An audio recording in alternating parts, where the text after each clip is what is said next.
апа ыйлаба, мен сот болом деп айтканым эсимдеди. Судьянын баары эле аялдар көпчүлүк жумушту аткарып келатышат. Канчалык энесин ичип, жаман көрүнүштө турганына карабай, мамочка моя. Мамлекеттик кызматкер үчүн өзүнүн системасынын алган сыйлыгы жакыныраак, ыйыгыраак болот го дейм да.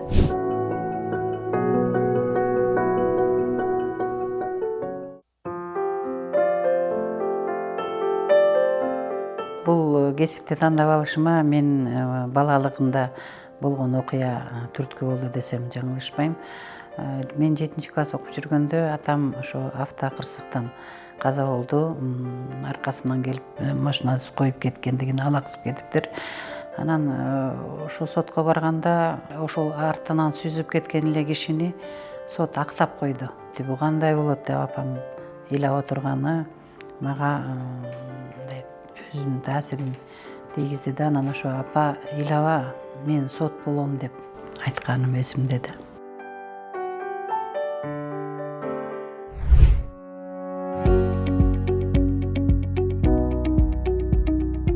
Судьянын баары эле аялдар көпчүлүк жумушту аткарып келатышат, эми эркектерден кем калышпай эле. Аял катары көп деле кыйынчылык тарттым деп айта албайм. Бирок болду. Кичүү балам төрөлгөндө кичинекей керелди кечке жумуштан кийин кечинде келип балаңды карайсың, тамак жасайсың. Анан кичинекей бала албетте түнкүсүн ыйлайт, уктабай чыккан күндөрү болот. Ошол күндөрдө деле эртең менен кайра кыйналып атканыбызга карабай эле уйкубузду ачып алып, балдарды тамактандырып коюп жумушка чуркаган учурлар кыйындай кезегинде сезилет, бирок убакыт өткөндөн кийин ал кыйынчылык деле сезилбей калат экен.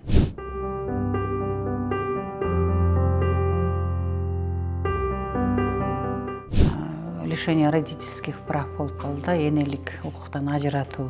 Аракештик менен карабайт.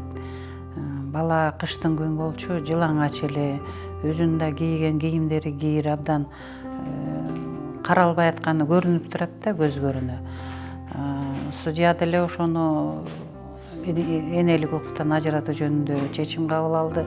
Чыккандан кийин дароо баланы өзүнөн алып кетип өлүп атканда ошо кичинекей кыздын канчалык энесин ичип, жаман көрүнүштө турганына карабай, мамочка моя, я тебя люблю деп ыйлаганы азыркыга чейин көз алдымда турат да.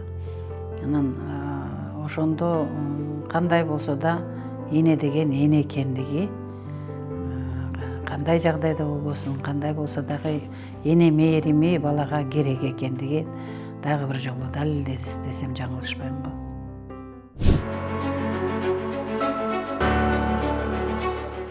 Ар бир мамлекеттик кызматкер үчүн өзүнүн системасынын алган сыйлыгы жакыныраак, ыйыгыраак болот го дейм да.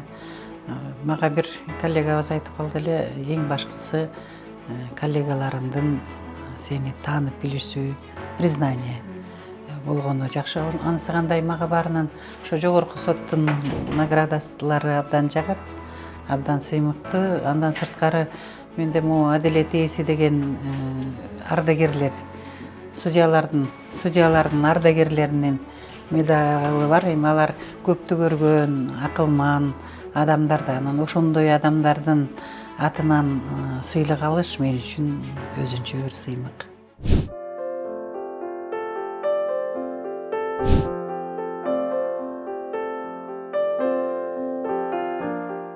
Гүлдөрдүн баарын эле жакшы көрөм. Кайсынысы жакшы өсүп атса, аны да жакшы көрөм. Кичине шалпайып калса, ага да көбүрөөк забота кылып, аны да жакшы көрүп, боорум ооруйт да. Мен бош убактымда ошо гүл менен, гүл өстүрүү менен алектенгенди өзүм да жакшы көрөм. Гүл өстүрүп койсоң кабинетиңде жаркырап турат, көздү кубандырат, жүрөктү кубандырат дегендей. Гүлдөрдү көргөндө албетте сөзсүз айымдарды, апаларды, өздүн кыздарды эстейт эмеспи. Ошондуктан алдыда келе жаткан жаз майрамы менен жалпы аял затын, анын ичинде ошо сот тутумунда иштеген сулуу биздин ажарлуу коллегаларыбызды куттуктап кетем. Өмүрлөрүндө жаз майрамындай болуп турсун өмүрү. Ден соолуктары болсун, узун албан ийгиликтерге жеткендей болсун.